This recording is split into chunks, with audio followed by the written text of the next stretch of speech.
Anakku duduk di lantai ruang tamu, menggelindingkan mobil-mobilan kecil yang catnya sudah terkelupas di beberapa bagian.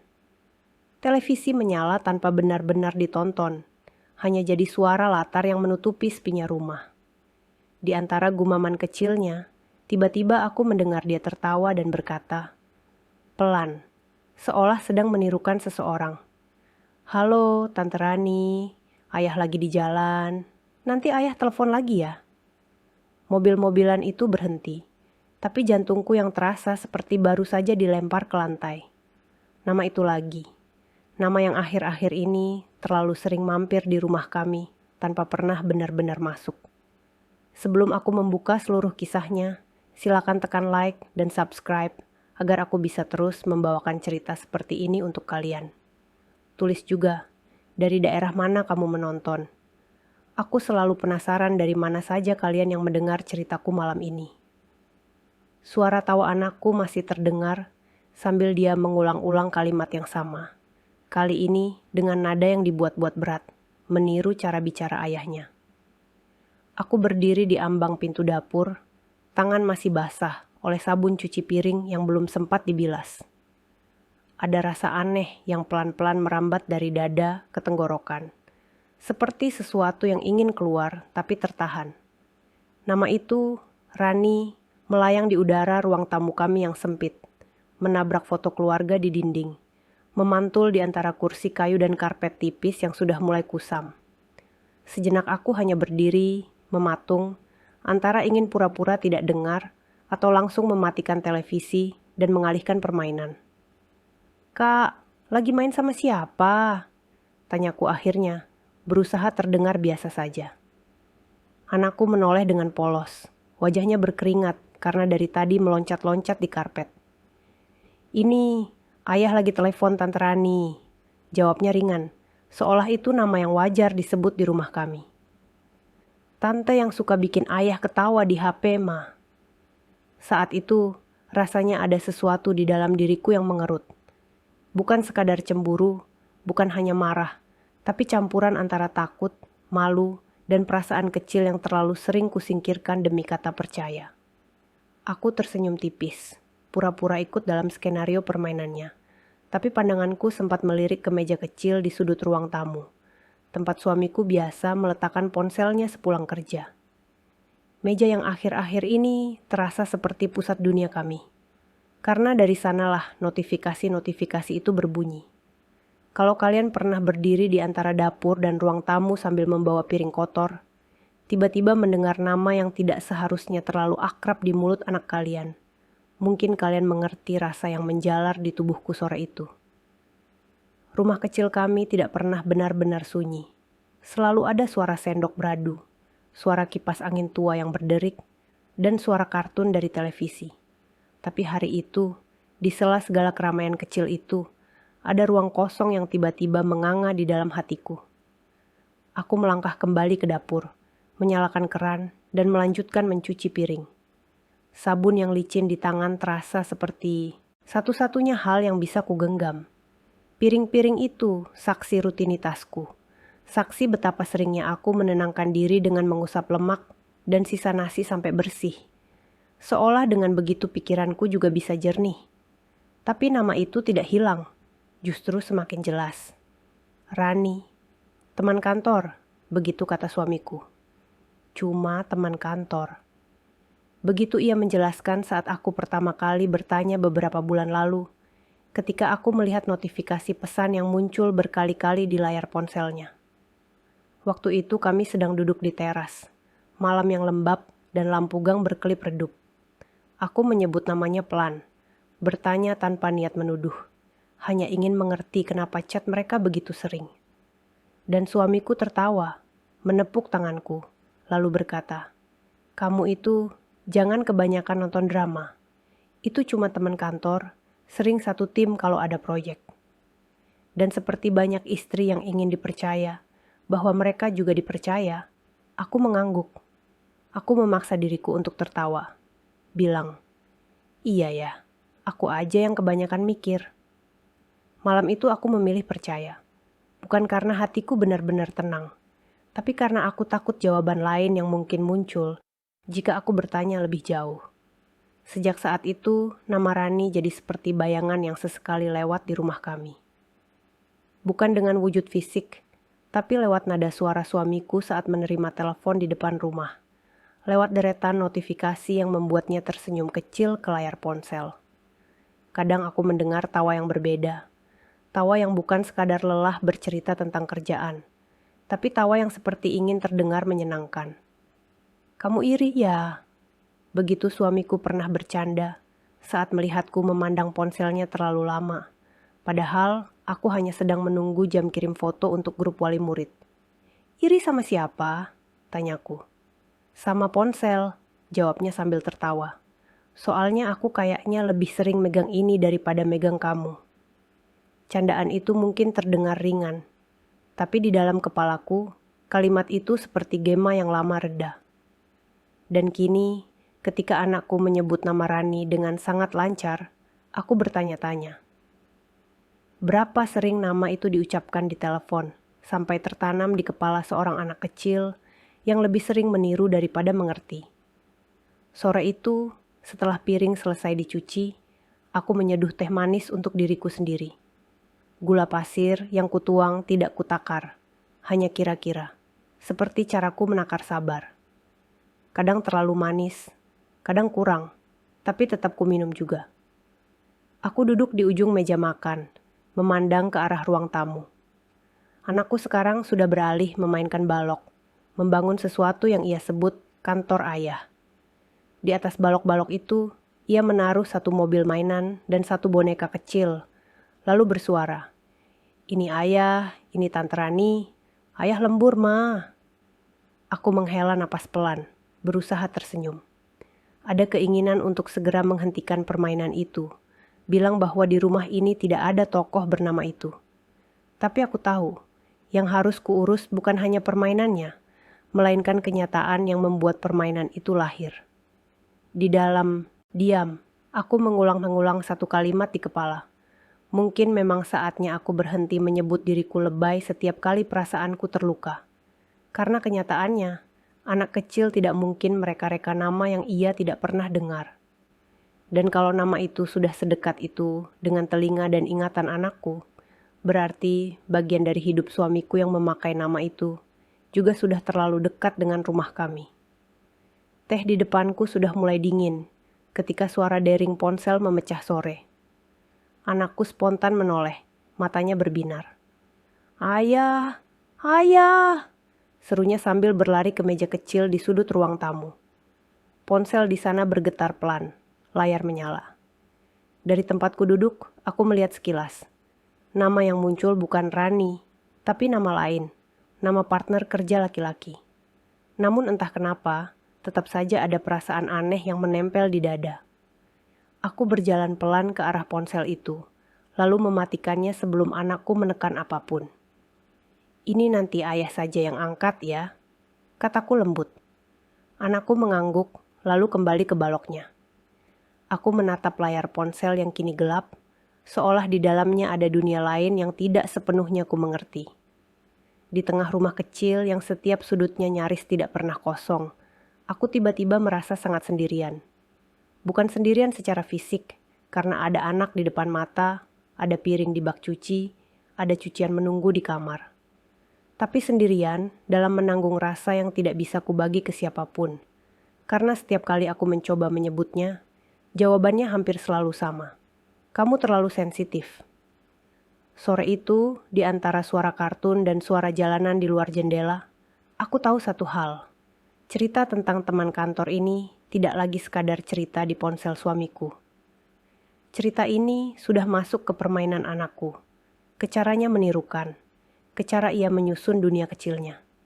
Dan mungkin saat itulah aku pelan-pelan mulai paham bahwa ada sesuatu yang perlu kubenahi, bukan hanya di luar diriku, tapi juga di dalam hatiku sendiri. Beberapa hari setelah kejadian itu, nama Rani seperti sengaja memilih muncul di momen-momen paling sederhana. Kadang saat aku sedang mengaduk sayur di dapur, tiba-tiba teringat tawa suamiku di teras, waktu ia menyebut kata drama. Kadang saat melipat baju kerja suamiku, aku mengingat kembali cara ia menyebut nama itu dengan nada seolah biasa saja. Rani, teman kantor.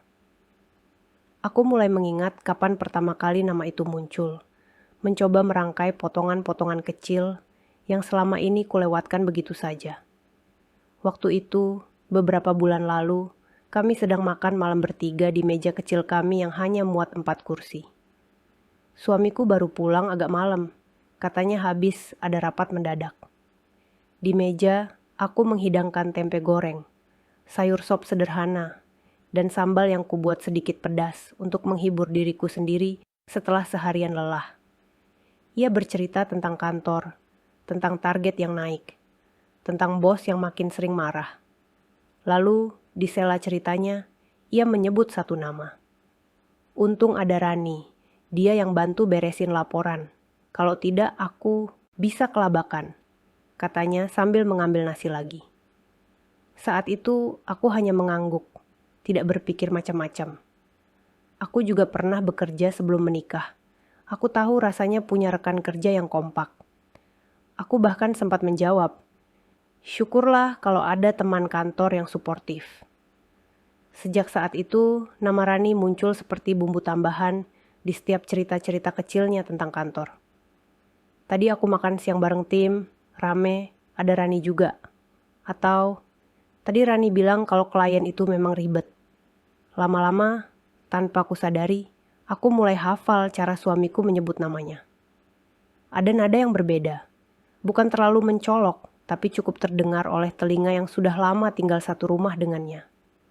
Seperti ada sedikit jeda di antara kata-kata sebelum namanya keluar. Lalu ia tertawa kecil setelahnya. Waktu itu, aku masih memilih berpikir baik. Dalam doaku, aku sering bilang, "Ya Allah, aku tidak mau jadi istri yang suudzon. Kalau memang ini hanya teman kerja, kuatkan hatiku supaya tidak berlebihan. Aku tidak ingin jadi istri yang memeriksa ponsel suaminya diam-diam, menuduh tanpa bukti. Aku terlalu sering membaca cerita serupa di media sosial, dan dengan mudahnya menilai dari jauh. Kini, ketika aku berada di tengah lingkaran cerita itu, semuanya terasa lebih keruh daripada yang pernah kubayangkan. Lama-kelamaan, ada hal-hal kecil yang mulai berubah. Suamiku, yang dulu jarang sekali memegang ponsel saat di rumah, sekarang hampir selalu meletakkannya di dekatnya. Bahkan ketika sedang menonton televisi. Notifikasi muncul lebih sering, ia menoleh lebih cepat, dan jarinya bergerak lincah membalas pesan sambil sesekali tersenyum kecil. "Kerjaan?" tanyaku suatu malam, sambil melipat baju di sampingnya. "Iya, tim lagi bahas laporan," jawabnya singkat. Aku mengangguk, kembali menunduk, pura-pura sibuk dengan kaos dan celana yang harus dilipat. Tapi dari sudut mata, aku melihat sekilas layar ponselnya sebelum ia buru-buru memiringkannya. Di sana, yang kubaca justru bukan nama grup kantor, melainkan satu nama individu. Rani. Malam itu aku tidak berkomentar. Aku bilang pada diriku sendiri, mungkin memang sedang ada urusan kerja yang harus dibahas berdua. Aku mencoba menenangkan hati dengan kalimat-kalimat yang terdengar dewasa di kepalaku. Tidak semua laki-laki yang intens chat dengan perempuan lain berarti selingkuh. Kalau aku terus curiga, rumah ini bisa hancur oleh pikiranku sendiri. Tapi seiring hari berganti, nama itu makin sering menyeruak dalam bentuk-bentuk lain. Suamiku yang mulai pulang lebih malam dengan alasan lembur. Suamiku yang tiba-tiba lebih peduli penampilannya saat berangkat kerja. Bercermin lebih lama, memilih kemeja yang menurutnya lebih rapi. Memakai parfum yang biasa hanya ia gunakan di acara penting. Aku memperhatikan perubahan itu sambil memegang ujung kerudungku yang warnanya mulai pudar. Kadang, sebelum ia berangkat, aku iseng berkata, "Wah, rapi sekali. Kantor lagi ada acara ya?" Ia menjawab sambil memasang jam tangan. "Biasa aja kan? Enak kalau dilihat klien." Kata klien itu terus ia gunakan, seperti payung besar yang menutupi nama-nama spesifik di bawahnya. Hingga suatu malam, ketika ia sedang mandi, Ponselnya berbunyi berkali-kali di meja makan. Aku baru saja selesai membereskan dapur, tangan masih lembab. Suara getarnya membuatku menoleh. Layar menyala, menampilkan notifikasi pesan yang muncul berderet. Ada nama yang sudah akrab di mataku sekarang. Rani. Jantungku berdetak lebih cepat. Aku tidak langsung menyentuh ponsel itu. Hanya berdiri beberapa langkah jauhnya. Seolah dengan menjaga jarak aku. Juga sedang menjaga sisa kepercayaan yang kupunya. Pesan pertama yang sempat kubaca dari kejauhan hanya sebatas, "Sudah sampai rumah." Lalu, "Hati-hati di jalan ya, tadi kamu kelihatan capek sekali." Ada emotikon senyum kecil di sana. Tidak ada kata-kata yang secara terang-terangan melewati batas, tetapi bentuk perhatiannya terasa sangat akrab. Akrab dengan cara yang dulu mungkin pernah aku lakukan, di awal pernikahan kami. Saat ia keluar dari kamar mandi, aku bertanya pelan, "Sayang, memangnya sekarang, kalau urusan kantor sampai harus saling tanya, sudah sampai rumah atau belum?" Ia mengernyit, menatapku sebentar, lalu mengambil ponselnya. "Loh, kamu baca chat aku?" Nada suaranya naik sedikit, bukan marah, tapi jelas defensif. "Aku cuma lihat notifikasinya nyala terus," jawabku jujur. "Tulisan di layar kelihatan dari sini." Ia mendengus pelan, memasukkan ponsel ke kantong celana pendeknya. "Itu Rani, tadi dia nebeng bahas laporan, terus ya biasalah, basa-basi. Kamu jangan lebay, ya. Zaman sekarang biasa kok teman kantor kayak gitu." Kalimat "kamu jangan lebay" itu menempel di telingaku seperti stiker yang susah dilepas. Sejak saat itu, aku mulai belajar bahwa setiap kali aku mencoba mengungkapkan rasa tidak nyaman, akan ada kata-kata yang datang untuk mengembalikan kesalahan ke arahku. Lebay. Sensitif. Kebanyakan nonton drama. Kurang percaya sama suami sendiri. Malam-malam setelah itu, aku semakin sering terbangun dan duduk di ujung ranjang, menatap punggung suamiku yang menghadap ke dinding. Lampu kamar redup, suara kipas angin mengisi keheningan. Di pangkuanku, ponselku sendiri tergeletak dengan layar yang sepi. Tidak ada notifikasi yang benar-benar mendesak, hanya grup ibu-ibu komplek yang membahas arisan dan menu makan siang. Sementara dari ponsel suamiku, yang kadang ia letakkan di meja samping tempat tidur, beberapa kali aku mendengar suara getar pelan saat jam sudah lewat tengah malam. Tidak setiap hari, tapi cukup sering untuk membuatku bertanya-tanya. Ketika ku bicarakan hal ini dengan seorang teman lama lewat chat, ia bilang, "Kalau dari awal kamu merasa tidak nyaman, kamu berhak bilang. Bukan berarti kamu paranoid." Tapi pada saat yang sama, suara lain di dalam kepalaku berkata, "Kalau kamu menekan terlalu jauh, bisa-bisa suamimu menjauh. Nanti kamu dibilang tidak dewasa." Jadi aku kembali diam, memilih menumpahkan semua kebingungan di hadapan sajadah, di antara sujud dan air mata yang kadang keluar tanpa bisa kutahan. Ya Allah, begitu sering aku berbisik, kalau perasaanku ini hanya cemburu yang tidak sehat, tolong benahi. Tapi kalau ini adalah caramu memperingatkanku tentang sesuatu yang tidak baik, tolong jangan biarkan aku terus menipu diriku sendiri. Pagi-pagi, ketika suamiku berangkat kerja, aku melihat punggungnya menghilang di balik pintu dengan perasaan yang berbeda dari dulu. Ada bagian dari diriku yang masih ingin memeluk dan mendoakannya selamat bekerja. Tetapi ada juga bagian lain yang merasa sedang melepas orang yang membawa pulang sesuatu yang tidak lagi utuh hanya untukku. Di tengah semua itu, anakku tetap tumbuh dengan kepolosannya. Ia tidak tahu apa-apa tentang urusan hati orang dewasa. Yang ia tahu, ayahnya lucu saat telepon, dan nama Rani adalah bagian dari dialog yang sering ia dengar. Jadi wajar kalau kemudian nama itu ikut muncul di permainan pura-puranya, di dunia kecilnya yang tersusun dari balok dan mobil-mobilan. Dan disitulah, untuk pertama kalinya, aku merasa bahwa batas antara cuma teman kantor dan sesuatu yang lain itu mulai menipis. Bukan hanya di hati suamiku, tapi juga di dalam rumah kami. Hari itu, aku duduk di lantai kamar anakku, membereskan mainan yang berserakan. Balok, puzzle setengah jadi, dan beberapa kertas gambar yang ia coret-coret dengan pensil warna. Di salah satu kertas, aku melihat gambar yang membuatku berhenti sejenak. Ada 3 sosok yang ia gambar dengan tangan kecilnya. Satu bertuliskan ayah, satu bertuliskan aku, dan satu lagi bertuliskan Tante Rani.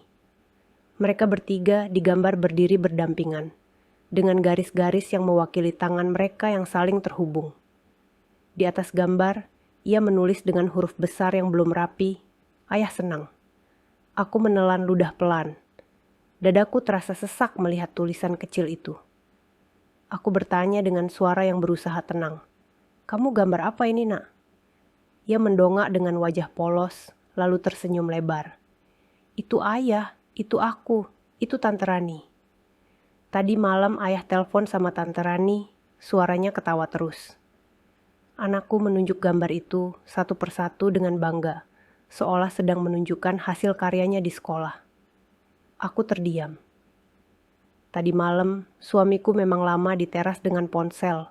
Katanya sedang bahas data dengan tim. Aku sedang menidurkan anak kami saat itu.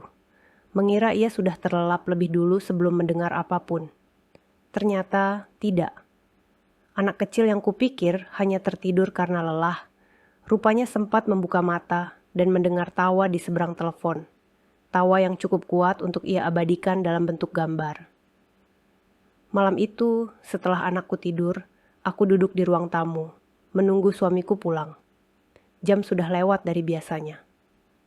Lampu ruang tamu redup, suara televisi kubiarkan menyala tanpa benar-benar kutonton. Di meja, kertas gambar anakku terlipat, kusimpan, entah untuk apa.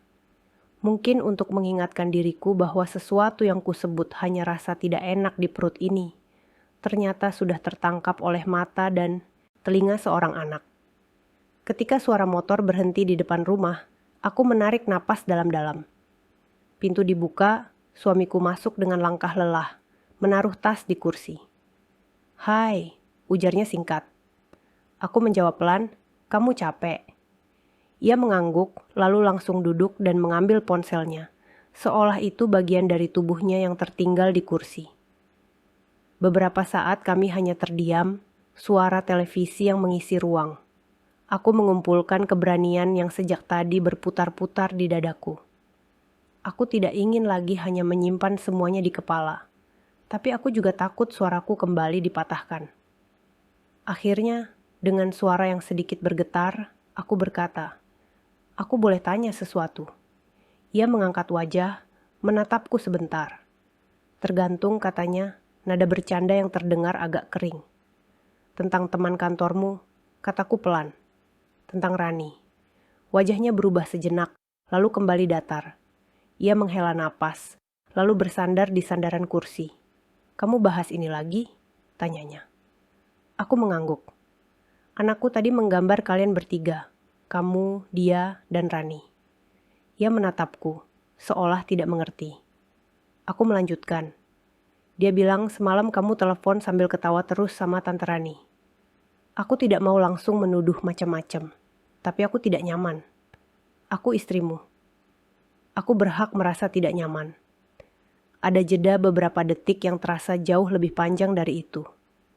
Lalu ia tertawa pendek, tidak benar-benar terdengar lucu. "Kamu itu," katanya, menunjuk ke arahku, "kebanyakan mikir. Anak kecil itu suka ngarang kan? Apa saja bisa dia dengar dari mana saja, dari televisi, dari tetangga. Kenapa kamu langsung nyambung ke aku?" Kalimat itu seperti menamparku pelan, tetapi aku mencoba bertahan. Aku berkata, "Aku tidak menuduh kamu apa-apa. Aku hanya bilang aku tidak nyaman. Kalau memang cuma teman kantor, boleh tidak kamu batasin cara berkomunikasi? Mungkin jangan terlalu sering chat di luar jam kerja. Mungkin jangan telepon sambil ketawa-ketawa malam-malam ketika anak dan istrimu ada di rumah." Ia menatapku lebih tajam sekarang. "Jadi aku harus diatur sama kamu, begitu." Aku menarik napas lagi, berusaha menjaga suaraku tetap rendah. "Bukan diatur, diajaki kerjasama. Rumah ini bukan cuma milik kamu atau aku saja. Ini rumah kita. Kalau salah satu merasa tidak nyaman, ya dibicarakan. Suamiku mendengus, menggeleng pelan. Kamu tahu tidak, kata dia, di luar sana banyak istri yang percaya sepenuhnya sama suaminya. Mereka tidak repot-repot cek chat atau dengar telepon. Mereka tahu suaminya kerja keras untuk keluarga. Kamu ini kayak tidak percaya aku, terus pakai alasan rasa tidak nyaman. Saat itu, aku ingin sekali berkata, justru karena aku mencoba percaya, aku bertahan sejauh ini. Justru karena aku menghargai usahamu sebagai kepala rumah tangga, aku tidak ingin menuduh tanpa dasar. Tapi aku juga manusia, aku juga punya batas. Namun kata-kata itu seperti menggumpal di tenggorokan, yang akhirnya keluar hanya, aku capek, bukan karena cemburu saja. Aku capek merasa gila sendiri. Setiap kali ada sesuatu yang bikin aku tidak tenang. Karena setiap kali aku bicara, ujungnya aku yang dibilang lebay, sensitif, kurang percaya. Aku tidak minta kamu berhenti kerja atau berhenti punya teman. Aku cuma minta kamu ingat siapa yang kamu punya di rumah. Sekali lagi ada jeda. Ia menghela napas panjang, lalu bersandar lebih dalam. Kamu terlalu dramatis, ujarnya. Serius, Rani cuma teman kantor. Titik. Kalau kamu tidak bisa percaya, itu masalahnya di kamu, bukan di aku. Obrolan itu berakhir begitu saja. Ia pergi ke kamar, menyalakan gawai, dan menonton sesuatu sendirian. Aku tetap di ruang tamu, menatap pola ubin yang sudah mulai kusam. Rasanya seperti berjalan berkilo-kilo, hanya untuk kembali ke titik yang sama. Malam itu, setelah ia tertidur, aku duduk sendirian di dapur. Hanya ditemani suara kulkas tua yang bergetar pelan, dan jam dinding yang jarumnya terdengar jelas. Di meja dapur, kertas gambar anakku kembali kubuka. 3 sosok kecil dengan tangan yang saling terhubung. Di atasnya, tulisan ayah senang. Aku menyentuh tulisan itu perlahan.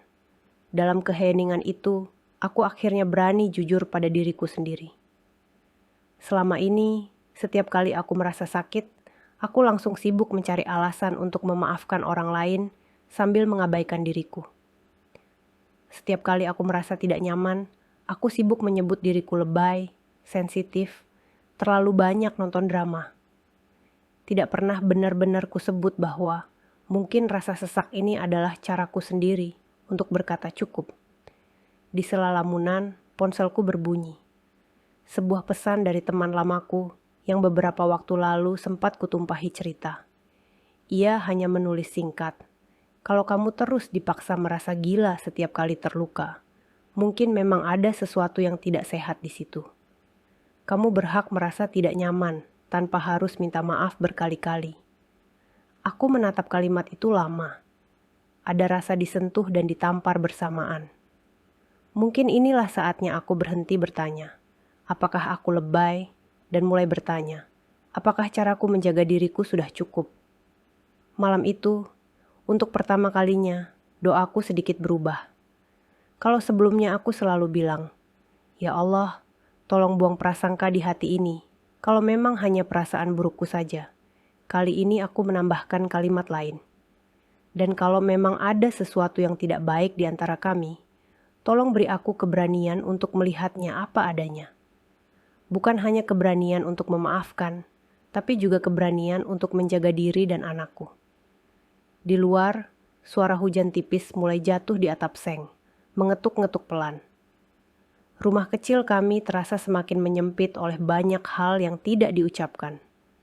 Di antara suara hujan, suara jam, dan dengus napas lelah dari kamar, aku tahu bahwa besok pagi semuanya mungkin akan terlihat sama di permukaan. Sarapan tetap tersaji, baju kerja tetap kusetrika, anak tetap kubangunkan dengan lembut. Tapi di dalam diriku, ada sesuatu yang mulai bergeser. Bukan ke arah benci, bukan ke arah ingin membalas, tapi ke arah satu kalimat yang pelan-pelan berani kususun. Aku juga penting. Perasaanku juga penting. Dan jika teman, kantor suamiku bisa mendapat perhatian dan tawa. Tidak seharusnya aku yang sah ini hanya mendapat label lebay, setiap kali menanyakan apa yang terjadi di rumahku sendiri. Besok, aku belum tahu akan seperti apa keberanianku. Tapi malam itu, di dapur yang kecil dengan sisa teh dingin di meja, aku memutuskan satu hal kecil yang terasa besar. Aku tidak akan lagi menyebut rasa sesakku sebagai sekadar drama. Aku akan menyebutnya dengan nama yang lebih jujur, luka. Dan luka yang diakui, setidaknya punya kesempatan untuk dirawat. Beberapa hari berikutnya, hidup berjalan seperti biasa di permukaan. Pagi tetap dimulai dengan suara alarm di ponsel suamiku, bunyi sendok beradu dengan gelas, dan langkah kecil anakku yang datang memelukku di dapur sambil setengah mengantuk. Dari luar, mungkin rumah kami terlihat sama saja seperti rumah tangga yang lain. Namun di dalam diriku, sesuatu sudah bergeser. Aku mulai memperhatikan bukan hanya sikap suamiku, tetapi juga cara aku memperlakukan diriku sendiri. Suatu siang, setelah mengantar anak ke sekolah dan membereskan rumah, aku diajak tetangga ikut pengajian kecil di mushola dekat gang. Sebenarnya, aku hampir menolak dengan alasan banyak kerjaan, tetapi entah mengapa hari itu aku merasa perlu duduk di tempat lain selain dapur dan ruang tamu. Di mushola yang sederhana, kami duduk bersila di atas karpet tipis. Ustadzah yang mengisi kajian hari itu berbicara tentang rumah tangga. Bukan dengan kata-kata yang tinggi, tetapi dengan contoh yang dekat. Ia bercerita tentang istri yang terus memendam sampai merasa dirinya gila, tentang suami yang menganggap wajar bercanda dengan lawan jenis, karena merasa tidak ada yang salah selama tidak menyentuh. Lalu ia berkata, pelan, bahwa menjaga pernikahan bukan berarti mematikan perasaan sendiri. Bahwa sabar tidak sama dengan diam saat batas diinjak-injak. Kalau seorang istri merasa sedih, cemburu, atau sakit hati, kata beliau, itu bukan tanda imannya lemah. Itu tanda bahwa hatinya masih hidup. Yang penting adalah bagaimana ia menyampaikan perasaannya, dan bagaimana pasangan belajar menghormati suara itu. Kalimat itu seperti menembus dinding yang selama ini kubangun di dalam kepala. Selama ini, setiap kali aku merasa cemburu atau tidak nyaman, aku langsung melabeli diriku kurang iman, kurang bersyukur. Hari itu, untuk pertama kalinya, aku mendengar ada cara pandang lain. Bahwa mungkin mengakui sakit bukan berarti gagal jadi istri syalihah. Setelah kajian selesai, beberapa ibu lain mengobrol santai. Aku tidak langsung pulang. Ada seorang ibu yang duduk di sampingku.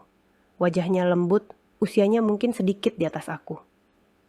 Ia menoleh dan bertanya, "Kamu kelihatan banyak mikir, Bu. Berat ya materi hari ini." Aku tersenyum hambar. "Iya, Bu.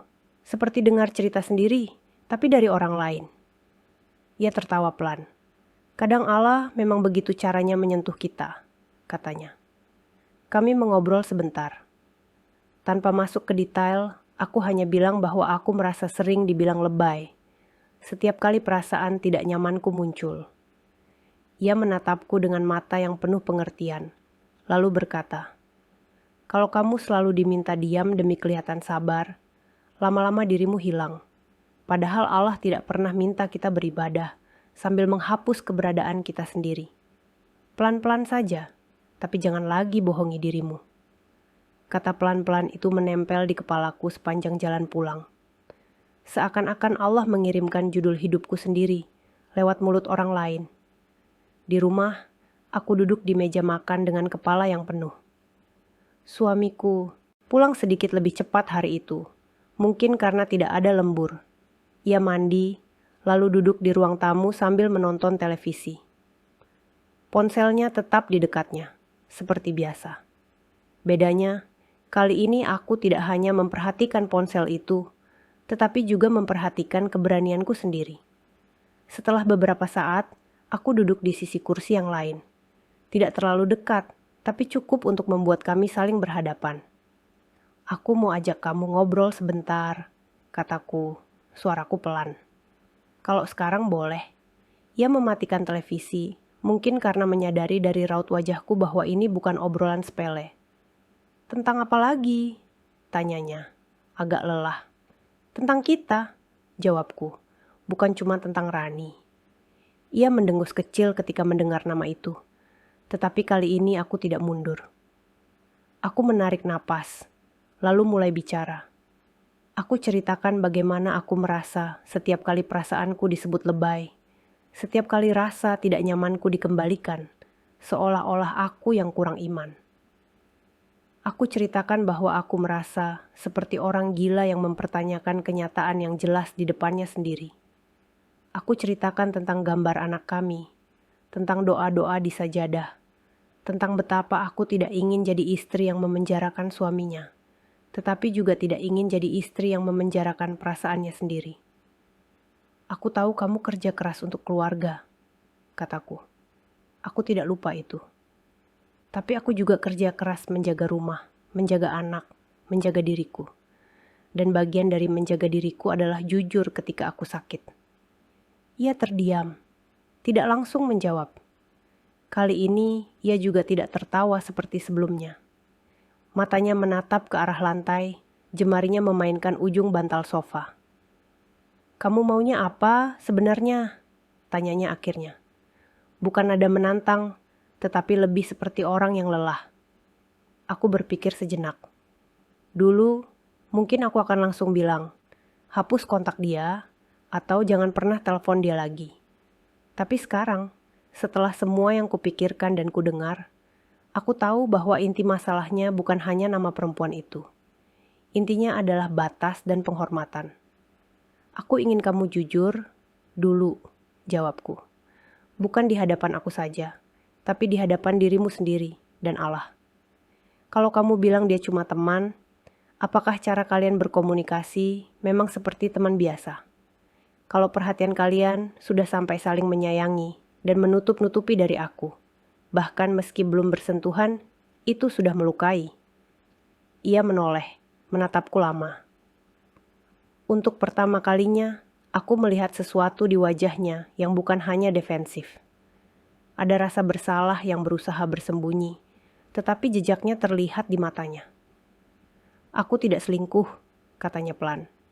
"Aku tidak ketemu dia di luar jam kantor. Semua ya di kantor, di proyek." "Aku tidak bilang kamu sudah sejauh itu," sahutku. "Tapi kamu tahu sendiri, ada hal-hal yang bisa menyakiti bahkan sebelum tubuh menyentuh. Tawa yang disimpan, perhatian yang sembunyi, kalimat manis yang tidak pernah lagi kamu kirim ke istrimu, tapi kamu kirim ke orang lain." Hening lagi. Suara kipas angin di atas. Kepala terdengar lebih jelas. Di luar, anak kami tertawa kecil, mungkin sedang nonton kartun. Di dalam ruang tamu, kami berdua duduk di antara banyak kata yang selama ini tidak pernah benar-benar kami ucapkan. "Mungkin aku keterusan bercanda," katanya akhirnya. "Awalnya memang cuma teman kantor, sering satu tim, sering lembur bareng. Kalau capek, ya saling menguatkan. Lama-lama ya kebawa, chat di luar jam kantor. Tapi aku tidak pernah niat bikin kamu sakit. Ada bagian dari diriku yang ingin berkata, kalau tidak niat bikin sakit, kenapa tetap dilakukan? Tapi aku menahan diri. Aku tahu, jika sekarang aku meledak, kami hanya akan kembali ke pola lama. Dia defensif, aku menangis, tidak ada yang berubah. "Aku tahu kamu capek," kataku. "Aku juga. Karena itu aku minta satu hal. Bukan cuma kamu berhenti chat malam-malam tanpa alasan jelas, tapi juga kamu belajar menengok kembali peranmu di rumah ini. Kalau kamu merasa boleh membuatku bertanya-tanya sampai sejauh ini, berarti memang ada batas yang sudah dilewati." "Jadi, kamu mau aku berhenti komunikasi sama dia?" tanyanya sedikit kaku. Aku menarik napas panjang. "Aku tidak mau kamu berhenti hanya karena takut sama aku," jawabku. "Aku mau kamu berhenti kalau kamu memang sadar bahwa yang kamu lakukan tidak adil. Kalau kamu merasa tidak ada yang salah, ya jelaskan kenapa kamu harus sembunyi-sembunyi. Jelaskan kenapa anak kita sampai hafal namanya. Tapi aku tidak pernah sekalipun dikenalkan secara terbuka." Sekali lagi ia terdiam. Lalu, setelah beberapa saat, ia mengusap wajahnya sendiri, seperti orang yang baru saja selesai berlari jauh. "Aku tidak menyangka sejauh itu pengaruhnya ke kamu dan anak. katanya pelan. Mungkin aku memang keterlaluan. Aku pikir selama aku tetap pulang ke rumah, tetap cari nafkah, ya tidak apa-apa kalau aku punya teman ngobrol. Aku juga teman ngobrolmu, sahutku, kali ini dengan suara yang lebih lembut. Hanya saja, beberapa tahun terakhir, kamu sepertinya lupa. Kalimat itu keluar bukan sebagai tuduhan, tetapi sebagai kenyataan yang sudah lama menggantung di udara. Perlahan, ia mengangguk. Baik, katanya akhirnya. Aku akan jaga jarak. Aku tidak janji bisa langsung berhenti total, karena masih ketemu di kantor. Tapi aku akan berhenti chat di luar kerja, dan aku akan berhenti bercanda yang kelewatan. Aku juga akan usahakan lebih banyak ngobrol sama kamu, bukan cuma ngeluh soal kantor. Ia menatapku lelah. Tapi aku minta satu hal juga. Jangan langsung menganggap aku laki-laki paling buruk hanya karena ini. Aku juga lagi belajar. Aku menghela napas, merasa lega dan sedih bercampur jadi satu. Aku tahu, janji manusia bisa saja tidak selalu tegak. Tapi setidaknya kali ini ada pengakuan bahwa batas sudah dilewati. Itu sudah lebih baik daripada terus-menerus disebut lebay. Aku tidak butuh kamu sempurna, kataku. Aku cuma butuh kamu sadar kalau aku juga manusia. Aku juga istri yang punya hati. Jangan jadikan agama dan kata sabar sebagai alasan untuk menutup mulutku. Ia mengangguk pelan. Lalu, untuk pertama kalinya setelah sekian lama, ia sendiri yang menggeser posisinya mendekat. Tidak banyak kata-kata manis. Hanya tepukan lembut di pundakku dan kalimat singkat, maaf, ya. Permintaan maaf itu tidak serta-merta menghapus luka. Tapi ia membuka sedikit ruang untuk udara segar masuk ke dalam dada. Malamnya, ketika ia tertidur, aku duduk lagi di ujung ranjang. Bedanya, kali ini aku tidak merasa 100% sendirian. Ada janji yang belum tentu sempurna. Ada usaha yang mungkin tersok-sok. Tapi ada juga keberanian baru yang aku temukan di dalam diriku sendiri. Di sajadah, aku sujud lebih lama dari biasanya. Doaku berubah lagi. Ya Allah, terima kasih sudah menunjukkan apa yang perlu kubenahi tanpa harus menjatuhkanku seluruhnya. Tolong jaga suamiku, jauhkan dia dari godaan yang membuatnya lalai. Tapi juga tolong jaga aku, supaya aku tidak hilang dalam proses menjaga rumah ini. Pelan-pelan, aku merasa bahwa sekalipun hasil akhirnya nanti tidak selalu seperti bayangan orang, setidaknya aku mulai melangkah dengan mata terbuka. Tidak lagi menutup luka dengan kata lebay, tidak lagi menyembunyikan tangis di balik sabun cuci piring tanpa pernah mengakui bahwa aku juga pantas dirawat. Beberapa minggu setelah obrolan itu, rumah kami pelan-pelan menemukan ritme baru. Bukan berarti semuanya mendadak mulus, tetapi ada beberapa hal kecil yang berubah dan patut kucatat. Kalau bukan di kertas, setidaknya di dalam hatiku sendiri. Suamiku mulai lebih sering meninggalkan ponselnya di meja, begitu ia sampai di rumah. Sesekali, ketika ia duduk di ruang tamu sambil menemani anak menonton kartun, ponsel itu tergeletak tanpa dijaga ketat seperti dulu. Notifikasi yang muncul tidak sepadat dulu, atau mungkin sebagian sudah ia benahi sendiri. Aku tidak lagi berdiri di sudut ruangan dengan dada berdegup setiap kali terdengar suara getaran. Bukan karena aku sudah 100% tidak peduli, tetapi karena aku sudah pernah mengucapkan rasa sakitku, dan ia tidak lagi bisa pura-pura tidak tahu. Suatu sore, kami sedang duduk bertiga di ruang tamu. Anakku bermain dengan balok, kali ini ia menggambar lagi di atas kertas kecil. Ia menggambar sosok keluarga kami. Hanya ada 3 orang di sana, ayah, ibu, dan dirinya sendiri. Tidak ada nama lain. Di atas gambar itu, ia menulis pelan dengan lidah sedikit menjulur karena serius, ayah sayang keluarga. Aku menatap tulisan itu lama. Rasanya seperti ada sesuatu yang ditambal di dalam dadaku, meski bekas robeknya masih tampak jelas. Malamnya, ketika kami sudah di kamar, suamiku tiba-tiba berkata tanpa menoleh, "Aku sudah ganti nada dering chat kantor." Nada suaranya terdengar canggung, seperti orang yang jarang mengakui hal kecil yang ia lakukan. Biar tidak ganggu di rumah, lanjutnya. Aku juga sudah bilang ke Rani, kalau urusan kerja ya lewat grup atau jam kantor saja. Dia sempat tersinggung sedikit, tapi ya sudahlah. Aku terdiam. Ada bagian dari diriku yang ingin bertanya detail. Bagaimana reaksinya? Apa yang diucapkan? Tapi aku memilih menahan diri. Di titik ini, bukan detail percakapan mereka yang paling penting, melainkan kemauan suamiku untuk menarik garis yang dulu tidak pernah ia pikirkan. Terima kasih, kataku pelan. Ia hanya mengangguk, masih menghadap ke dinding. Namun tangannya pelan-pelan meraih tanganku di atas selimut. Genggaman itu tidak serapat dulu, tapi cukup untuk membuatku tahu bahwa setidaknya ia masih ingin mencoba. Di sisi lain, aku juga mulai belajar memulihkan diriku dengan cara yang lebih nyata dari sekadar menahan tangis di kamar mandi. Aku kembali membuka buku-buku yang dulu kusukai, walau kadang hanya sempat membaca beberapa halaman sebelum tertidur. Aku mulai menulis jurnal kecil, bukan untuk menyalahkan siapapun, tetapi untuk menuliskan apa yang sebenarnya kurasakan tanpa takut dibilang dramatis. Aku juga pelan-pelan mulai mengikuti kelas keterampilan daring yang direkomendasikan teman, kelas kecil tentang membuat kue rumahan. Bukan karena aku ingin lari, tetapi karena aku ingin mengingat bahwa di dalam diriku ada sesuatu selain gelar istri yang sedang berjuang. Pada suatu akhir pekan, kantor suamiku mengadakan acara keluarga. Biasanya, aku hanya ikut sebagai formalitas, mengenakan baju terbaik yang kumiliki dan tersenyum sopan pada orang-orang yang tidak benar-benar kukenal. Tapi kali ini terasa sedikit berbeda, karena di kepalaku ada satu nama yang selama ini hanya kudengar lewat cerita dan notifikasi. Di perjalanan menuju lokasi acara, di dalam mobil, suara anak kami mengisi ruang. Ia bercerita tentang lomba yang ingin ia ikuti di sana.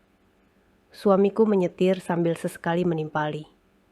Aku duduk di kursi penumpang, memandang keluar jendela, menyiapkan diriku untuk kemungkinan bertemu wajah yang selama ini hanya kuimajinasikan. Sesampainya di sana, suasana ramai. Anak-anak berlarian, balon warna-warni menghias area, dan para karyawan bercampur dengan keluarga masing-masing.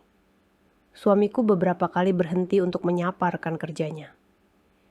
Ini istriku, ini anakku, katanya memperkenalkan. Aku tersenyum, menyalami beberapa istri dan suami orang, mendengar sedikit cerita tentang kantor dari sisi mereka. Sampai pada satu momen, suamiku berhenti di depan seorang perempuan yang sedang berdiri sambil membawa berkas. Rambutnya rapi, wajahnya lelah, tetapi tetap tersenyum ketika melihat kami. Ini Rani, kata suamiku akhirnya, pelan. Teman kantor yang sering aku ceritakan. Rani, ini istriku dan ini anakku. Perempuan itu menatapku sekilas, lalu menatap anakku. Ada sepersekian detik rasa canggung yang terasa jelas, seperti kain yang tertarik di dua arah. Namun ia segera tersenyum lebar, mengulurkan tangan. Saya sering dengar tentang Mbak dan si kecil ini, katanya. Mas sering bilang kalau anaknya lagi sakit atau istrinya lagi repot di rumah. Aku membalas senyumannya. Begitu ya, jawabku, menjaga nada suaraku tetap hangat namun tegas. Saya juga sering dengar nama Mbak dari cerita-cerita kantor. Ada sesuatu di matanya yang berubah ketika mendengar kalimat itu. Bukan kemarahan, lebih seperti kesadaran bahwa garis yang dulu samar kini sedang digambar ulang di depan matanya. Ia mengangguk pelan, lalu mengalihkan pembicaraan ke hal-hal ringan. Kami hanya mengobrol seadanya, tentang cuaca, tentang ramainya acara, tentang betapa cepatnya anak-anak tumbuh.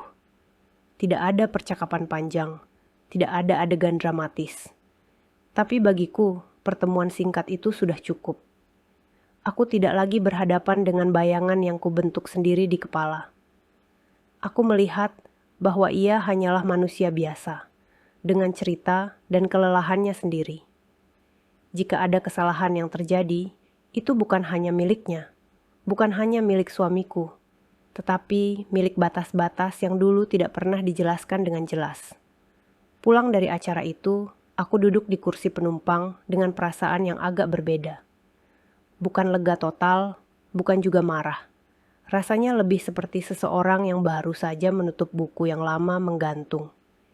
Ia tidak berakhir sempurna, namun setidaknya sudah sampai pada halaman terakhirnya. Malam itu, setelah anak tidur, suamiku datang dan duduk di ujung ranjang. "Tadi kamu kelihatan kaku ya?" katanya pelan. "Waktu ketemu Rani." Aku menghela napas. "Wajar menurutku," jawabku jujur.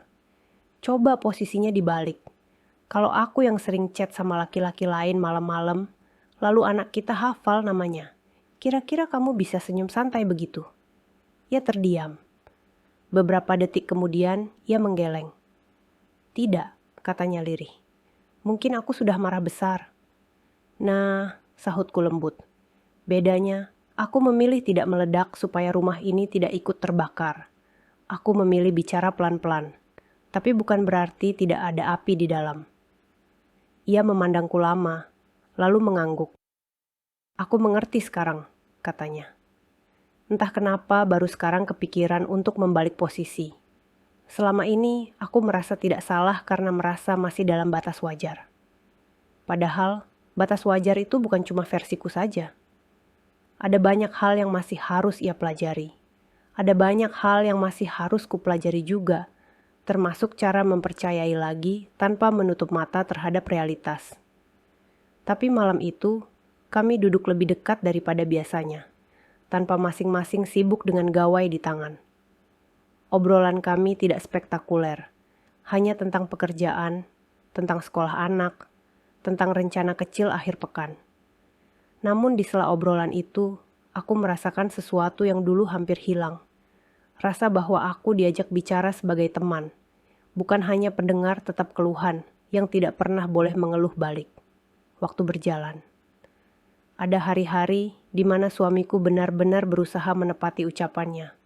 Pulang tepat waktu, lebih sering meninggalkan ponsel di meja, dan ikut menemani anak bermain. Ada juga hari-hari di mana pola lama mencoba kembali, ketika notifikasi mulai memadati layar di malam hari.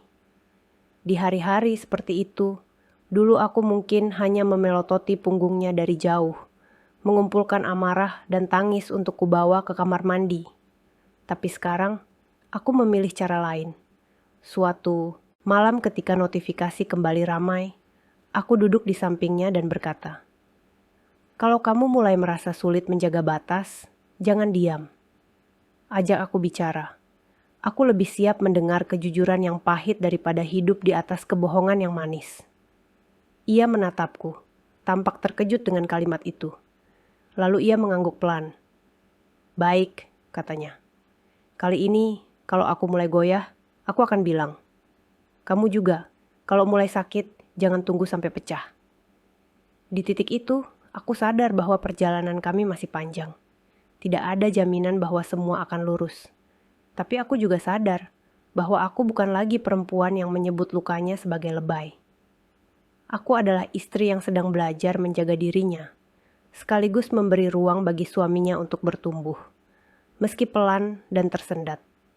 Untukmu yang mungkin sedang mendengar cerita ini sambil memeluk lutut di ujung ranjang, sambil menahan tangis agar anak tidak terbangun, aku ingin bilang satu hal.